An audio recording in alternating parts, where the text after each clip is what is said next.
தமிழ் வணக்கம். கரை புரளும் காவிரி போல கூடியிருக்கும் திருச்சிக்கு தமிழ் வணக்கம். நேற்று மக்கள் விரும்பும் முதல்வர் வேட்பாளர், இன்று மாண்புமிகு தமிழ்நாடு முதல்வர், குரலற்றவர்களின் குரல், உங்கள் எங்கள் மாண்புமிகு தமிழ்நாடு முதல்வர் அண்ணன் சி. ஜோசப் விஜய் அவர்களை அரங்கம் நிறைந்த கரவொலியோடு வருக வருக என வரவேற்கிறோம்.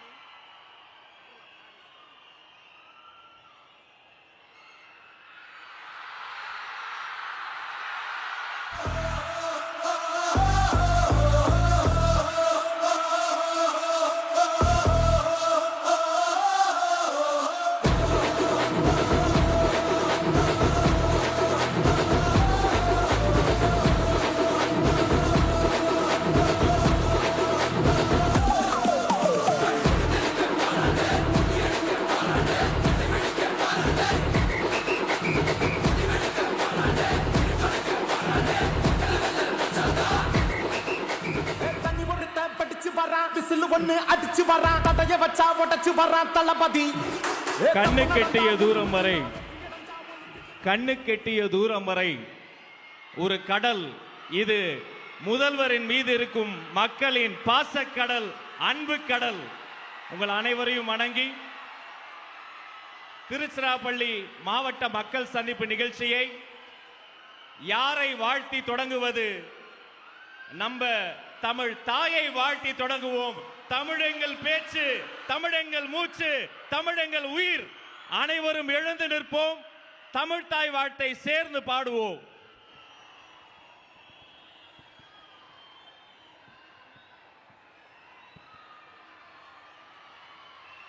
நீராறும் கடலுடுத்த நிலமடந்த கெளிலொழுகும் சீராறும் வதனமென திகழ் பரத கண்டமெதில் தெக்கணமும் அதிர் சிறந்த திராவிடனர் திருநாடும் தர்க்க சிறு பிறை நுதலும் தரித்தனரும் திலகமுமே அர்த்திலக வாசனை போல் அனைத்துலகும் இன்பமுற எத்திசையும் புகழ் மணக்க இருந்த பெரும் தமிழனங்கே தமிழனங்கே உன் சீரிலமை திறம் வியந்து செயல் மறந்து வாழ்த்துதுமே வாழ்த்துதுமே வாழ்த்துதுமே. நன்றி. வந்தோரை வரவேற்பது தமிழ் பண்பாடு. நமது கழக கண்மணிகளே, உங்களை வரவேற்க போற்றுதலுக்குரிய பாசத்திற்குரிய பொதுச் செயலாளர், இல்லை மாண்புமிகு அமைச்சர் அண்ணன் என் ஆனந்த் அவர்களை வருக வருக என வரவேற்கிறோம். மதிப்புக்கும் மரியாதைக்குரிய மாண்புமிகு முதலமைச்சர் மற்றும் மாண்புமிகு அமைச்சர் பெருமக்கள், மாண்புமிகு சட்டமன்ற உறுப்பினர்கள், மாவட்ட செயலாளர்கள், அணி தலைவர்கள், பகுதி கிளை தளபதி நெஞ்சில் குடியிருக்கும் தோழர்களே, தாய்மார்களே, உங்கள் அனைவருக்கும் என்னுடைய முதற்கண் வணக்கத்தை தெரிவித்துக் கொள்கிறேன். இங்கு நான் ஒரு அமைச்சராக இங்கே நிற்கிறேன் அப்படின்னு சொன்னா அது எனக்கோசம் மக்கள் ஓட்டு போடவில்லை. முழுக்க முழுக்க 234 தொகுதியிலும் தலைவர் ஒருவருக்காக மட்டும்தான் வாக்களித்தார்கள். அதற்கு நாங்கள் உண்மையாக இருந்து மக்களுக்கு சேவை செய்வோம் என்பதை இந்த நேரத்தில் தெரிவித்துக் கொள்கிறேன். மாண்புமிகு முதலமைச்சர் சொல்வதெல்லாம் மக்களுக்கு சேவை செய்வது மட்டும்தான் உங்கள் வேலையாக இருக்க வேண்டும், எக்காரணத்தை கொண்டும் தப்பு செய்யக்கூடாதுன்னு சொல்லக்கூடிய ஒரே முதலமைச்சர் நம்மளுடைய தலைவர் தளபதி தான்.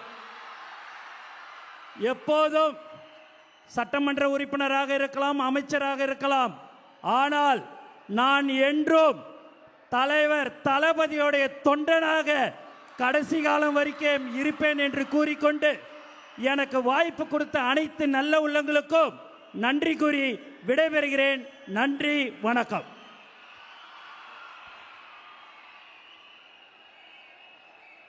தளபதியின் தொண்டனுக்கு நன்றி. அவரை தொடர்ந்து முன்னாள் அமைச்சர், மண்ணின் மைந்தர், மதிப்பிற்குரிய வாரிய தலைவர் அண்ணன் கூப்பா கிருஷ்ணன் அவர்களை சிறப்புரை வழங்க அன்போடு அழைக்கிறோம்.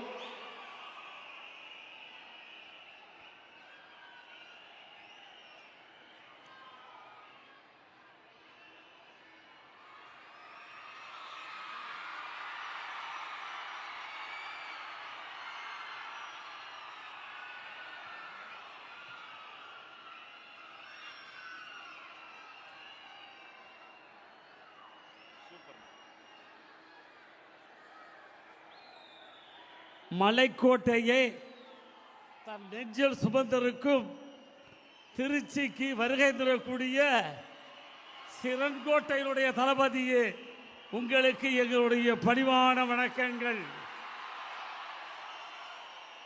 கலை உலகத்திலே நாங்கள் கண்டோம், களிப்புற்றோம். தமிழகத்தினுடைய வெற்றி கழகத்தினுடைய தலைவராக இருந்தோம், வாழ்த்து பாடினோம். ஆனால் தமிழகத்தினுடைய முதலமைச்சராக பொறுப்பேற்று, மக்கள் விரும்புகின்ற முதல்வராக பொறுப்பேற்று வந்திருக்கிறீர்கள்.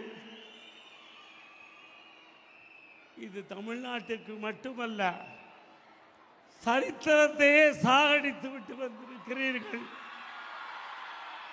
90 ஆண்டு காலம் வாழ்ந்த அரசியல் கட்சிகளும் உண்டு, வைர விழா கண்ட அரசியல் கட்சிகளும் உண்டு, வெள்ளி விழா கண்ட அரசியல் கட்சிகளும் உண்டு. எப்படி ஐயா உங்களுக்கு இப்படி ஒரு துணிவு வந்தது? 2.5 ஆண்டு காலத்திலே ஒரு கட்சியை நடத்தி ஆட்சியை பொறுப்பேற்றிருக்கிறீர்கள் என்று சொன்னால் இது உலக அதிசயத்தின் வரலாறு, வேற எவருக்கும் கிட்டாத ஒரு வரலாறு. இந்த வரலாற்று நாயகரே, எங்களுக்கெல்லாம் ஒரு வழியை காட்டுகிறோம் என்று எங்களெல்லாம் பெருமைப்படுத்தினீர்கள். இப்பொழுது நாங்கள் காலில் நிற்கவே முடியலை. ஏன்னா 90 வயதை தாண்டிய கட்சிக்காரர்கள் வருகிறார்கள், 75 வருடங்களை கொண்ட கட்சிக்காரர்கள் வருகிறார்கள், 50 ஆண்டு கால வெள்ளி விழா கட்சியை கண்டவர்கள் வருகிறார்கள், இன்று பிறந்தவர்கள் வருகிறார்கள். இவ்வளவு எதிரிகளை எல்லாம் நீங்கள் வசப்படுத்தக்கூடிய அந்த கவர்ச்சி உங்களிடத்திலே எப்படி வந்தது? அந்த ஈர்ப்பு எப்படி வந்தது? ஓட்டு போட வருகிறார்கள். 60,000 மைல்களுக்கு அப்பாலே வெள்ளையன் காலத்திலே வாழ்ந்தவர்கள் இன்றைக்கு உங்களுக்கு ஓட்டு போட திருச்சிக்கு, தமிழ்நாட்டுக்கு வந்தார்கள். அரபு நாட்டிலே இருந்தவர்கள் வந்தார்கள், ஈழ நாட்டிலே இருந்தவர் வந்து ஓட்டு போட்டார்கள். இப்படிப்பட்ட இந்த கவர்ச்சியை கண்டு நானெல்லாம் உங்களிடத்திலே வந்த பொழுது என்னை என்ன சொன்னார்கள் தெரியுமா? பிழைக்க தெரியாதவன், அரசியல் கட்சியை தேர்வு செய்ய முடியாதவர் என்று சொன்னார்கள். ஆனால் இன்றைக்கு நான் பார்க்கிறேன், உங்கள் தொலைநோக்கு சிந்தனையிலே நாடு வந்ததால் இன்றைக்கு வாழ்வற்று இருக்கிறேன். பலர் வதந்திக்கு கொண்டிருக்கிறார்கள், எண்ணிக்கொண்டிருக்கிறார்கள், எப்படி ஐயா இந்த கட்சி வந்தது ஆட்சிக்கு என்கிறார்கள். இதை ஆராய்ச்சி செய்வதற்கே உலக நாடுகளே ஒன்று கூடி பல்வேறு பல்கலைக்கழகத்திலே ஆட்சியை ஆய்வு செய்வதற்கு இருக்கிறார்கள். அப்படிப்பட்ட திறம் வாய்ந்த தலைவர் அவர்களே, வாழுங்கள் பன்னெடுங்காலம், வளருங்கள் புகழோடு, தமிழ் கூறும் நல்லுலகத்திற்காக நீங்கள் எடுக்கக்கூடிய வாளுக்கு நாங்கள் துணையிருப்போம். முதல் முறையாக வந்தீர்கள், உங்களுக்கு வாள் கொடுத்தோம். இன்றைக்கு ஆட்சி பொறுப்பேற்று வந்திருக்கிறீர்கள், உங்களுக்கு செங்கோல் தருகிறோம். இந்த செங்கோல் வளையாமல் எங்கள் திருச்சிராப்பள்ளியின் மண்ணிற்கு மகிமை சேர்க்கின்ற வகையிலே வந்திருக்கிறீர்கள். வருக வருக வருக.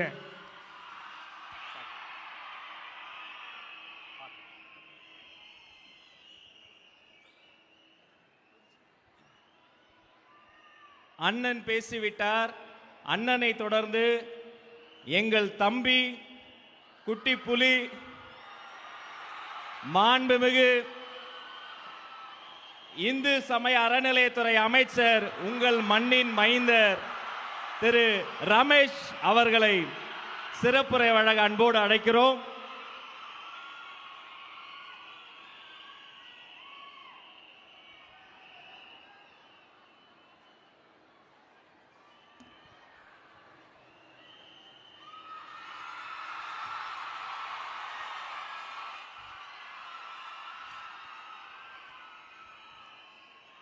அன்னை தமிழிற்கு முதல் வணக்கம். என் ஆருயிரான தலைவர் தளபதி அவர்களுக்கு உயிர் வணக்கம்.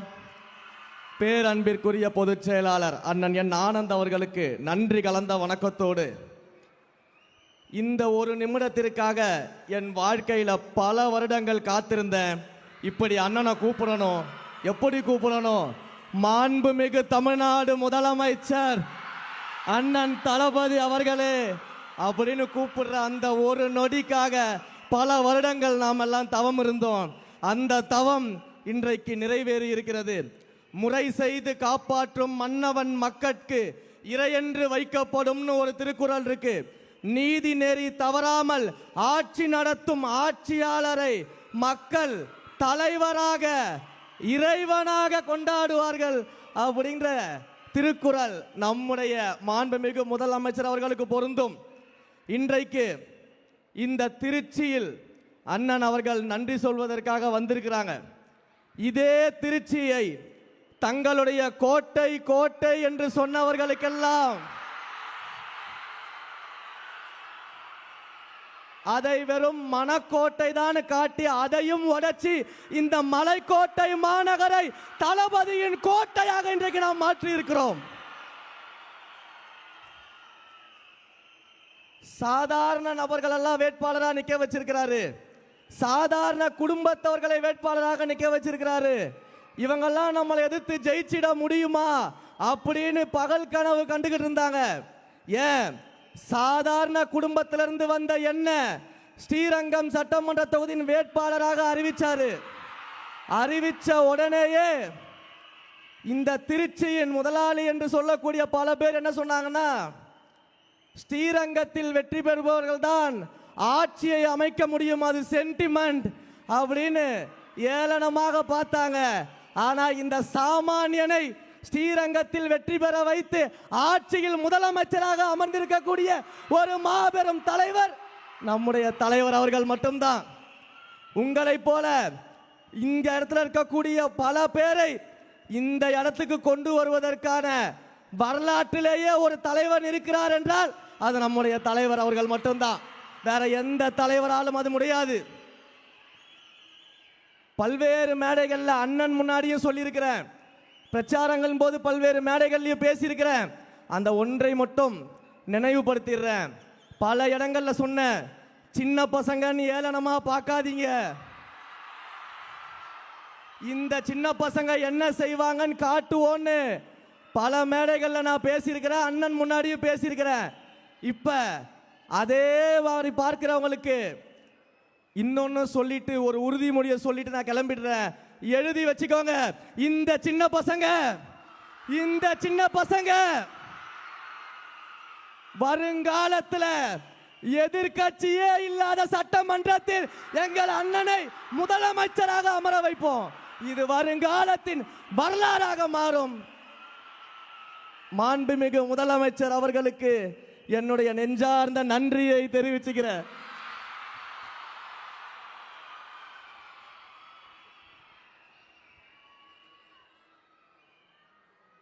நன்றி.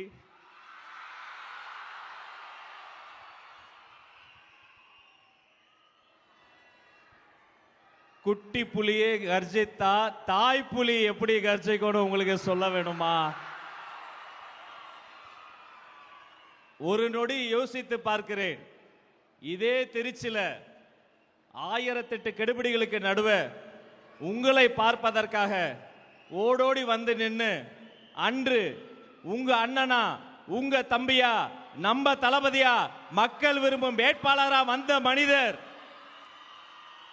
எடுத்த சபதம் முடித்து, இது பதவி கிடையாது, பொறுப்பு. பொறுப்புக்கு வந்த ஒவ்வொரு நாளும் தாய்மார்களுக்கும் தமிழுக்கும் முதலிடம் கொடுத்து இதோ உங்கள் முன்னால் உரையாற்ற வருகிறார் மாண்புமிகு தமிழ்நாடு முதலமைச்சர் அண்ணன் தளபதி சி ஜோசப் விஜய் அவர்கள்.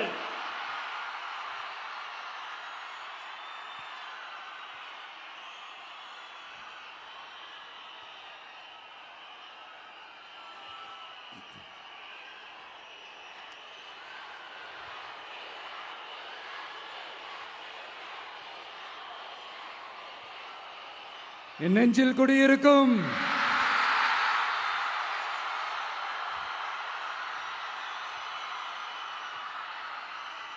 தமிழக மக்கள் உங்கள் அனைவருக்கும் என்னுடைய வணக்கமும் என்னுடைய நன்றிகளும். குறிப்பா திருச்சி கிழக்கு தொகுதி மக்கள் உங்கள் அனைவருக்கும் என்னுடைய ஸ்பெஷல் வணக்கமும் ஸ்பெஷல் நன்றிகளும். இதை நான் ஏன் இப்படி சொல்கிறேன்னா, என்னை இப்போ பெரம்பூர் தொகுதி எம்எல்ஏன்னு தான் சொல்லுவாங்க. பட் ஆனால் அது எலெக்ஷன் கமிஷனோட அந்த சட்ட விதிகளுக்கு மட்டும்தான் அப்படி. ஆனால் என்னை பொறுத்த வரைக்கும், தமிழ்நாட்டை பொறுத்த வரைக்கும், தமிழ்நாட்டுக்கு எப்படி திருச்சி ஒரு இதயம் மாதிரியோ, அந்த மாதிரி என்னோட இதயத்துக்கு திருச்சி கிழக்கு தொகுதி மக்களும் ரொம்ப ரொம்ப ரொம்ப க்ளோஸ் தான். அதுல எந்த மாற்றமும் கிடையாது. சரிங்களா?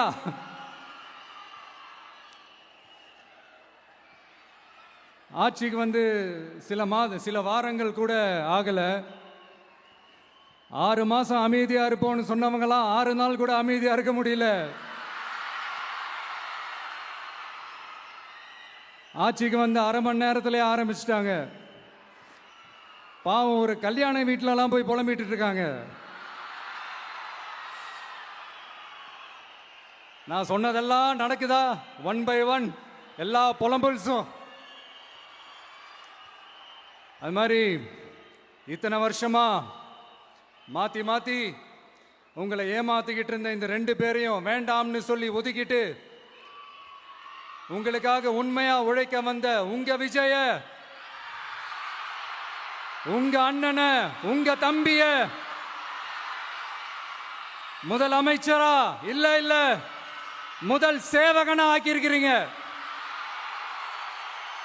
தலை வணங்கி ஒட்டுமொத்த தமிழக மக்களுக்கும் இந்த நேரத்தில் என்னுடைய நன்றியை தெரிவிச்சுக்கிறேன். இந்த நேரத்தில் எங்களுக்கு ஆதரவு தெரிவிச்ச அத்தனை இயக்கங்களுக்கும், அத்தனை இயக்கத்தின் தலைவர்களுக்கும் மீண்டும் என்னுடைய நன்றியை தெரிவிச்சுக்கிறேன்.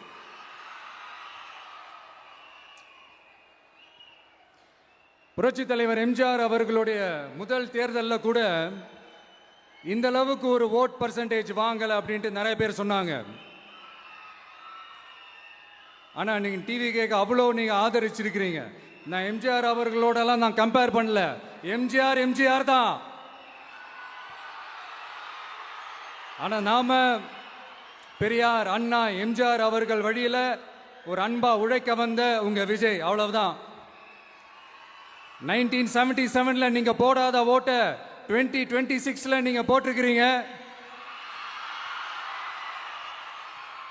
என்ன ஒண்ணு, இன்னும் கொஞ்சம் அதிகமா ஆதரிச்சிருந்தீங்கன்னா கொஞ்சம் நல்லா இருந்திருக்கும். பட் பரவாயில்ல, ஃபியூச்சர்ல வரப்போற எல்லா தேர்தலையும் உங்களுடைய முழு சப்போர்ட்டை என்னால் வாங்க முடியுன்ற அந்த ஒரு நம்பிக்கை இப்போ என் மனசுல ரொம்ப ஆழமா பதிஞ்சிருக்கு. ஏன்னா நீங்க அமைச்சு கொடுத்திருக்கிற இந்த ஆட்சியில எல்லா நன்மைகளையும் நீங்க கண்கூடா பார்க்க தான் போறீங்க அப்படின்ற அந்த கான்ஃபிடன்ஸும் இப்ப என் மனசுல ரொம்ப ஆழமா பதிஞ்சிருக்கு. யார் எந்த நிலைமைக்கு எந்த பொசிஷனில் போனாலும் இந்த கிண்டலும் கேலியுமா பேசுறது இருக்கத்தானே செய்யும். நம்மளை பற்றி, நம்ம அரசியலை பற்றி, நம்ம பேச்சை பற்றி இந்த கிண்டலும் கேலியுமா பேசிட்டு தானே இருப்பாங்க. அவங்க எல்லாருக்குமே என் சைட்லேருந்து ஒரே ஒரு ரிக்வெஸ்ட், தயவு செஞ்சு நிப்பாட்டிடாதீங்க. தயவு செஞ்சு கண்டினியூ பண்ணுங்க. நீங்க தான் என்னோட எனர்ஜி ஃபோர்ஸ். நீங்க பேசிக்கிட்டே இருங்க, பேசிக்கிட்டே இருங்க, பேசிக்கிட்டே இருங்க. நான் மக்களுக்கு தேவையான நல்லதை செஞ்சுக்கிட்டே இருக்கேன், செஞ்சுக்கிட்டே இருக்கேன், செஞ்சுக்கிட்டே இருப்பேன். அடுத்து இப்போ நம்ம புதுசாக அந்த சூட்லாம் போட்டு வரோம்ல, அதை பற்றி கூட நிறைய பேர், ஏன் நாமெல்லாம் கோட் சூட்லாம் போடக்கூடாதா? அதிகாரம் செய்கிறவங்களும் ஆதிக்க சக்திகளும் மட்டும்தான் கோட் சூட்லாம் போடணுமா என்ன? அப்பெல்லாம் எதுவுமே கிடையாது. நான் என்ன கலர் கலராவா போட்டு வரேன்? ரெண்டே கலர், நம்ம எல்லாரும் மனசு மாதிரியே பிளாக் அண்ட் ஒயிட்.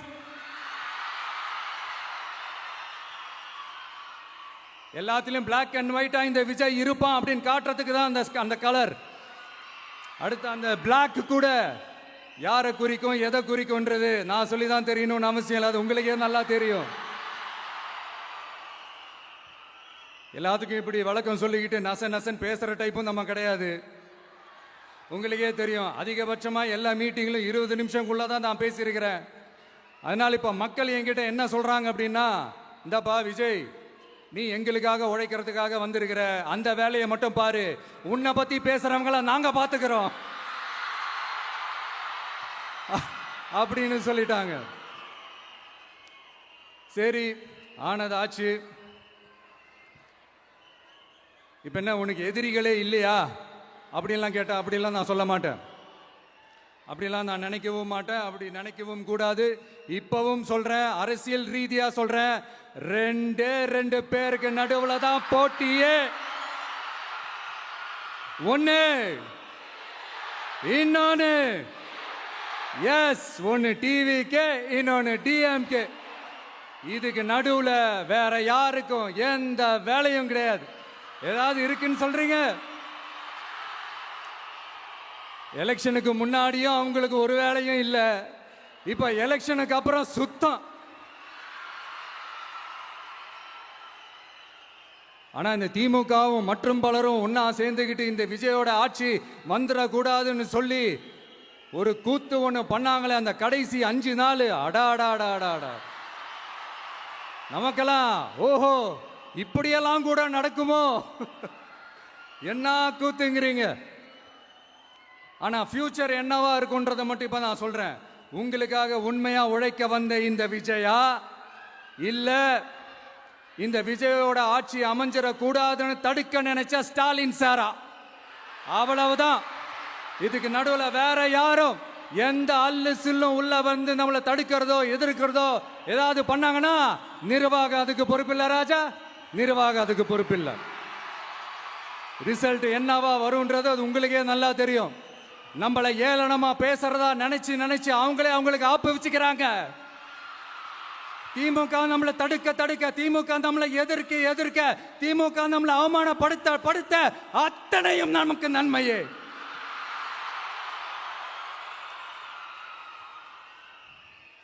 ஒன்று கவனிச்சிங்களா மக்களே, நம்ம ஆட்சிக்கு வந்ததுக்கு அப்புறம் ஒரு விஷயம் ஒன்று நடந்துகிட்டு இருக்கு. இது இந்த ஜென்சி தலைமுறையை அட்ராக்ட் பண்றதுக்காக இங்கிலீஷ் தமிழ் கலந்த அறிக்கை, அது சொல்ல வந்த நினைச்சிங்களா? அந்த காமெடி எல்லாம் கிடையாது. அடுத்து இந்த ரியாலிட்டியை மறந்துட்டு இந்த ரீல்ஸ் போடுறது, அது சொல்ல வந்தீங்களா? அந்த காமெடியும் கிடையாது. இது சீரியஸாக ஒரு விஷயம் நடந்துகிட்டு இருக்கு. முன்னெல்லாம் சட்டசபையில் யார் பேசுனா நமக்கு என்ன, யார் அடிச்சுக்கிட்டா நமக்கு என்னன்னு இருந்த கூட்டம்லாம் இப்போ சட்டசபையில் என்ன நடக்குது, என்ன பேசிக்கிறாங்கன்றது ரொம்ப உன்னிப்பாக கவனிக்கிறாங்க. கவனிச்சிங்களா? திமுக ஸ்டைல்லே சொல்லணும்னா ரீல்ஸ் போட்ட கூட்டம்லாம் இப்போ நியூஸ் பார்த்துக்கிட்டு இருக்கிறாங்க. அதில் நமக்கு சந்தோஷம் தான், பெருமை தான். நம்மளுடைய யங்ஸ்டர்ஸ், நம்ம பெண்கள் எல்லாம் அந்த அரசியல் என்னன்னு தெரிஞ்சுக்கணும், அந்த அரசியல் என்னன்னு புரிஞ்சுக்கணும்னு அப்படி ஒரு விழிப்புணர்வு ஏற்பட்டிருக்கு. அதுல எங்களுக்கு சந்தோஷம் தான். இதெல்லாம் யாரால நடந்திருக்கின்றது நான் சொல்லிதான் உங்களுக்கு தெரியணும்னு அவசியம் இல்லை, அது உங்களுக்கே நல்லா தெரியும். இப்படிப்பட்ட நம்ம தெய்வங்களை, இப்படிப்பட்ட நம்ம மக்களை தற்குறின்றது இன்னமும் சொல்லிக்கிட்டு இருக்கிறாங்க. நான் காஞ்சிபுரத்தில் சொன்னதை தான் இங்க நான் திரும்ப ரிப்பீட் பண்றேன். நீங்க தற்குறின்னு சொன்னீங்களே, அவங்க தான் உங்களோட அரசியல் வாழ்க்கையே ஒரு கேள்விக்குறி ஆக்கி இருக்கிறாங்க. கேள்விக்குறி ஆக்கிட்டாங்க, இன்னமும் ஆக்க போறாங்க. அன்னைக்கு நான் சொன்னப்போ சிரிச்சவங்களாம் இன்னைக்கு என்ன பண்ண போறாங்களோ. உண்மையை சொன்னாதான் அந்த கூட்டத்துக்கு கசக்குமே. உண்மையிலே நீங்க மக்கள் மனசை புரிஞ்சு வச்சிருந்தீங்கன்னா நீங்க இப்படி மக்களை தப்பாவே பேசியிருக்க மாட்டீங்க. அது என்ன, அப்புறம் அரசியல் புரிதல் இல்லாம மக்கள் நமக்கு ஓட்டு போட்டுட்டாங்களாம். இந்த கவர்ச்சியில மயங்கி மக்கள் நமக்கு ஓட்டு போட்டுட்டாங்களா. நான் என்ன, சரி விடுங்க.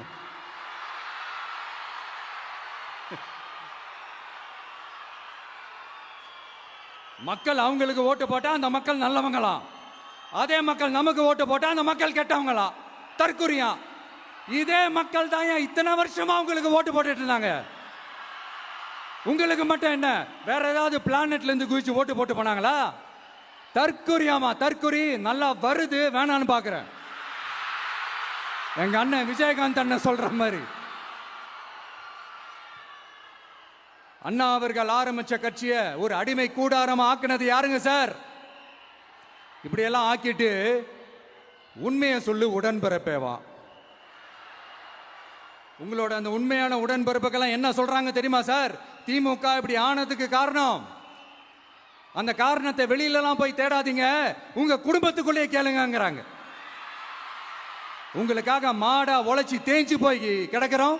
திமுக இப்படி ஆனதுக்கு காரணம் உழைக்காம சொகுசா இருக்கிற உங்க குடும்பத்துக்குள்ளேயே போய் கேளுங்கிறாங்க. ஒவ்வொரு திமுக தொண்டனும் அதை சொல்றாங்க. அதை புரிஞ்சிக்காம நம்மளையும் நம்ம மக்களையும் தப்பா பேசிக்கிட்டு, நீங்க மக்களை தப்பா பேசுனீங்கன்னா இந்த விஜய் வந்து கேள்வி கேட்பான், சும்மா இருக்க மாட்டான். இந்த விஜயும் தமிழ்நாட்டு மக்களும் வேறு இல்லை. இந்த விஜய் தான் தமிழ்நாட்டு மக்களோட ஒரு உண்மையான ஒரே பிரதிநிதி. இது இன்னைக்கும் சரி, நாளைக்கும் சரி, நாளன்னைக்கும் சரி, இதுதான் நிஜம். மறுபடியும் சொல்றேன், நமக்கும் மக்களுக்கும் இடையே இருக்கிற இந்த பூர்வ ஜென்ம பந்தத்தை, அந்த உறவை ஏதோ இந்த சதிகள் சூழ்ச்சிகள் பண்ணி யாராலையும் எதுவும் கெடுக்கவே முடியாது. கெடுக்க ட்ரை பண்ணீங்க நம்ம ஆட்சிக்கெல்லாம் வரதுக்கு முன்னாடி. என்ன சதிகள், என்ன சூழ்ச்சிகள், என்னென்னலாம் பண்ணி எப்படியெல்லாம் தடுத்துடலான்னு. ஆனா இப்ப ஆட்சிக்கு வந்த இந்த சாமானிய மக்கள் ஆட்சியை நீங்க இந்த எதிர்கட்சியா இருக்கும் போது ஒன்று யூஸ் பண்ணுவீங்கல்ல, இந்த பழைய டெக்னிக், அதெல்லாம் யூஸ் பண்ணி நம்மளையும் மக்களையும் பிரிச்சலாம்னு நினைச்சீங்கன்னா அது ஒரு காலம் நடக்காது. மக்கள்லாம் ரொம்ப தெளிவாயிட்டாங்க சார், ரொம்ப தெளிவாயிட்டாங்க. அதனால ஒரு ஆக்கப்பூர்வமான ஒரு எதிர்கட்சியா செயல்பட்டு மக்கள் மனசை வெல்ல பாருங்க. இந்த கடைசி லாஸ்ட் 1 மந்தா நடந்த ஒரு சில விஷயங்கள் உங்ககிட்ட நான் ஷேர் பண்ணணும்னு ஆசைப்படுறேன். இந்த 200 யூனிட் மின்சாரம், கட்டணமில்லா மின்சாரம் அறிவிச்சோம். அதில் ஆல்ரெடி இருந்த 100 யூனிட் திமுக கொடுத்தது கிடையாது. மேடம் ஜெயலலிதா மேடம் இருந்தப்போ செஞ்சுட்டு போனது. ஸ்டாலின் சார் பதவி போன அந்த கடுப்புல அறிக்கையா விட்டு தள்ளிக்கிட்டு இருக்கிறாரு. என்ன பண்ணீங்க உங்களுடைய ஆட்சியில? மக்கள் பணத்தை, டாஸ்மாக்ல இருந்து அடிச்ச அந்த பணத்தை, ஊழல் செஞ்ச அந்த ஃபைல க்ளோஸ் பண்றதுக்கு அலைஞ்சீங்க. ஆனா இந்த விஜய் மக்களுக்கு தொந்தரவா இருக்கிற அதே டாஸ்மாக க்ளோஸ் பண்ணா. விவசாயிகளோட அந்த கடனை தள்ளுபடி மேக்சிமம் இந்த 1 மந்த்ல என்ன செய்ய முடியுமோ அதை செஞ்சான். நீங்க தான் அந்த நிதி சம்பந்தமா இருக்கிற எல்லா கேட்டையும் லாக் பண்ணி வச்சுட்டு போயிருக்கிறீங்க. அதை சரி செய்ய வேணாமா? அதை ஒழுங்குபடுத்த வேணாமா? அதனால மறுபடியும் சொல்றேன், இந்த விஜய் பொய் சொல்லி ஏமாத்துறதுக்காகலாம் அரசியலுக்கு வரல. உங்க கூடவே நிக்கிறதுக்காக மட்டும்தான் அரசியலுக்கு வந்திருக்கிறேன். அதுல எந்த மாற்று கருத்துமே கிடையாது. கவலையப்படாதீங்க விவசாய பெருமக்களே. அடுத்து இந்த சட்டம் ஒழுங்கு, அது சரியில்லை இது சரியில்லைன்னு சொல்லி திமுகவும் மற்றும் பலரும் மாறி மாறி கூவுறீங்க. நான் ஒண்ணு கேட்கிறேன், இந்த மாடல் அரசுன்னு சொல்றீங்களே, அதுல என்ன செஞ்சு வச்சுட்டு போயிருக்கீங்க? ஒரு ஊரு விடாம, ஒரு தெரு விடாம போதை பொருள் கலாச்சாரம் அப்படியே ஸ்ப்ரெட் ஆகி கொட்டி கிடக்குது. அது அப்பவே இனிஷியல் ஸ்டேஜ் அதை நீங்க கண்ட்ரோல் பண்ணியிருந்தீங்கன்னா இத்தனை பெண் குழந்தைகளை இத்தனை பெண்களை இழக்க வேண்டிய ஒரு சூழ்நிலை ஏற்பட்டிருக்குமா? எல்லாத்தையும் பண்ணிட்டு பழிய தூக்கி ஏன் மேல போடுறாங்க. நீங்க என்ன பழி நம்ம மேல போட்டாலும் மக்கள் நிம்மதியா வாழக்கூடிய அந்த செயலை கண்டிப்பா இந்த விஜய் செஞ்சு தான் காட்டுவான். அதுக்காக தான் எஃபிஷியன்டான போலீஸ் ஆபீசர்ஸ் நான் அப்பாயிண்ட் பண்ணியிருக்கிறேன். எஃபிஷியன்டான அந்த போலீஸ் ஆபீசர்ஸ் டீம் நான் அப்பாயிண்ட் பண்ணியிருக்கிறேன். பெண்கள் பாதுகாப்பான அந்த சிங்க பெண் காவல் படை நெக்ஸ்ட் வீக் அதை இனாகரேட் பண்ண போறோம். தப்பு செஞ்சவங்களுக்கான தண்டனை, அதுக்கான சார்ஜ் ஷீட் எல்லாமே ரொம்ப ஃபாஸ்டா ரொம்ப ஸ்பீடா செய்யறதுக்கான அந்த வேலையை செய்ய சொல்லி இருக்கிறோம். கோர்ட்ல கூட தப்பு செஞ்சவங்களுக்கான அந்த கடுமையான தண்டனை வாங்கி கொடுக்கறதுக்கான அந்த வேலையையும் ரொம்ப சீக்கிரமா செய்ய சொல்லி இருக்கிறோம். அதனால நீங்க என்ன பழி நம்ம மேல போட்டாலும் உண்மையா உறுதியா மக்களுக்கு தேவையான எல்லா விஷயங்களையும் இந்த விஜய் செஞ்சு தான் காட்டுவான். இப்படியெல்லாம் நம்ம சொல்றதுனால இவங்க என்ன சொல்லுவாங்க தெரியுமா? அவங்க தான் ஆட்சியிலே இல்லையே, அப்புறம் ஏங்க அவங்கள குறை சொல்றீங்க அப்படின்னு கேட்பாங்க. வேர்ல வெந்நியை ஊத்திட்டு போனவங்கள வெளிச்சம் போட்டு காட்டாம பின்ன வேற என்ன சொல்லுவாங்க? இதெல்லாம் மக்கள் கிட்ட நம்ம தெளிவாக எடுத்து சொல்லணும் இல்லையா? அதுக்காக தான் இதெல்லாம் சொல்லிட்டு இருக்கிறேன். நம்ம மக்களுக்காக இவ்வளோ வேலை பார்க்குறோம், ஆனால் இவங்க அதையெல்லாம் விட்டுட்டு குதிரை பேரம் பண்ணுறாரு, அது பண்ணுறாரு, இது பண்ணுறாருன்னு சொல்லிட்டு தப்பாக கதையெல்லாம் அடித்து விட்டுக்கிட்டு இந்த தீய சக்தியும் தீந்து போன சக்தியும் அதாங்க திமுகவும் மற்றும் பலரும் ஒன்னா சேர்ந்துக்கிட்டு திருட்டுத்தனமா யாருக்கும் தெரியாம ஒரு ஓரமா மூலையில உட்கார்ந்துட்டு பேரம் பேசி கூட்டு சேர்ந்து ஆட்சி அமைச்சு கொள்ளையடிக்க திட்டம் போட்டாங்க. அது ஏன் தெரியுமா? உங்களோட இந்த டிவிக்கு ஆட்சி அமைஞ்சா அவங்க பொழப்பே போயிடும். அந்த கொள்ளையடிக்கிறது, லஞ்சம், ஊழல் எல்லாமே கத்தம் கத்தம். அதான் இந்த காரணம். அடுத்து ஸ்டாலின் சார், திமுக வந்து இப்போ தீய சக்தி மட்டும் இல்ல, மக்களை விட்டு ரொம்ப தூரமா போன தூர சக்தி, ஓர சக்தி, கோர சக்தி, பார சக்தி.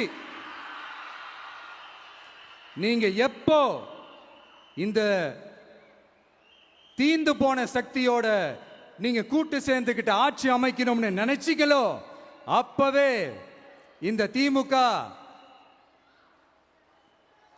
தூர்ந்து போன சக்தியாகவும் ஆயிடுச்சு. நீங்களாம் நம்மளை பத்தி அவதூறு பேசலாமா சார்? இது நியாயமா? மக்களை இவ்வளவு பெரிய மக்கள் சக்தி நம்மளோடு இருக்கும் போது நமக்கு எதுக்கு வேற அரசியல்? எலெக்ஷன்ல 50-60 வருஷமா இருந்த சாதிய உடைச்சிருக்கிறோம், மதத்தை உடைச்சிருக்கிறோம், காசு கொடுத்து ஓட்டு வாங்கறத உடைச்சிருக்கிறோம். நாம எது செஞ்சாலும் கான்ஸ்டிடியூஷன்ல தான் செய்வோம். நாம சிங்கிள் மெஜாரிட்டி வாங்கி இருந்தாலும் நம்மள நம்பி முறையா கூட்டணியில கட்சியில ஆதரிக்க வர்றவங்களை அரவணைச்சு தான் இருப்போம்.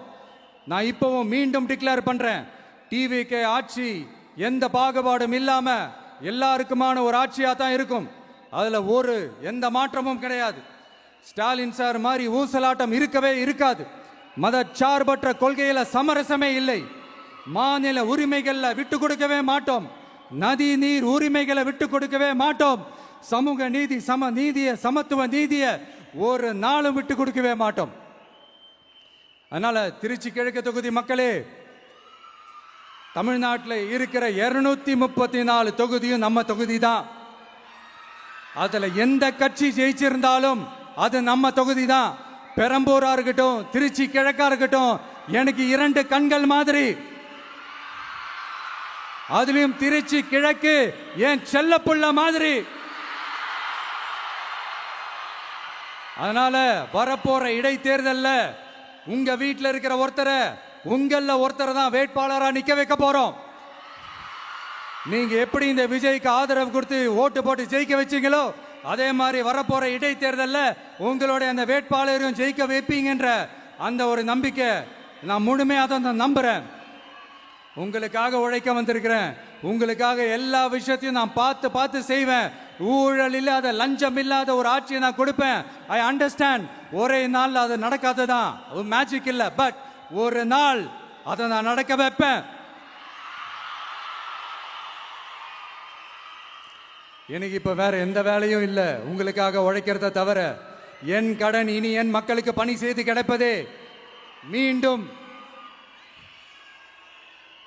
என்னை ஜெயிக்க வச்ச தமிழக மக்களுக்கும் திருச்சி கிழக்கு தொகுதி மக்களுக்கும் மீண்டும் என்னுடைய நன்றியை தெரிவிச்சுக்கிட்டு கான்பிடண்டா இருங்க, நல்லதே நடக்கும், வெற்றி நிச்சயம். மீண்டும் சந்திக்கும் வரை நன்றி, வணக்கம்.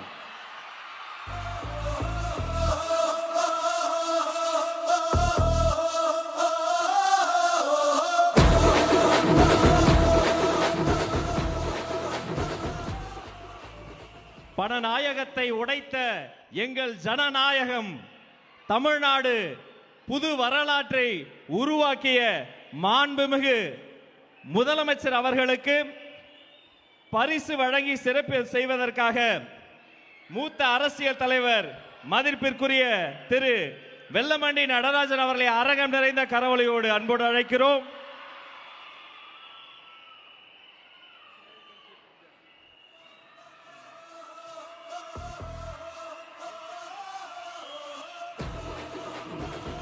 அவரோடு சேர்த்து திருச்சி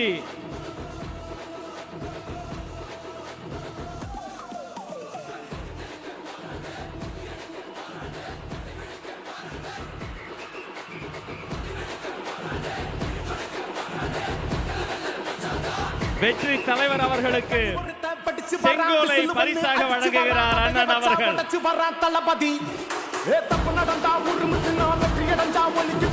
அவரை தொடர்ந்து ஸ்ரீரங்கம் சட்டமன்ற உறுப்பினரும் மாண்புமிகு அமைச்சருமான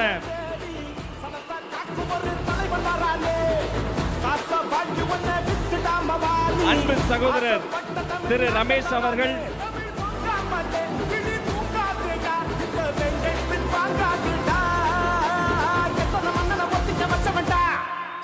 நான் தன்னந்தனியாளு நீயால நம்ம பாரு கொஞ்சம் நவுந்தேனா இங்க 8 கோடி பேரு. மலைக்கோட்டை மாநகரும் ஸ்ரீரங்கத்து கோபுரமும் ஒன்றாக காட்சி தரும் அந்த ஓவியத்தை பரிசாக வழங்குகிறார்.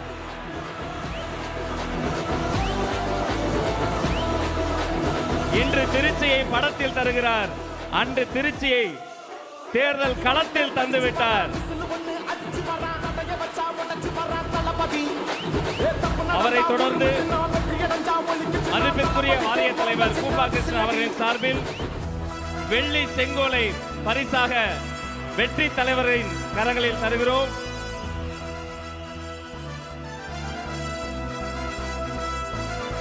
நம்மிடமிருந்து விடைபெறுகிறார் மாண்புமிகு தமிழ்நாடு முதலமைச்சர் அண்ணன் C. Joseph Vijay. Thank you so much sir. நன்றி.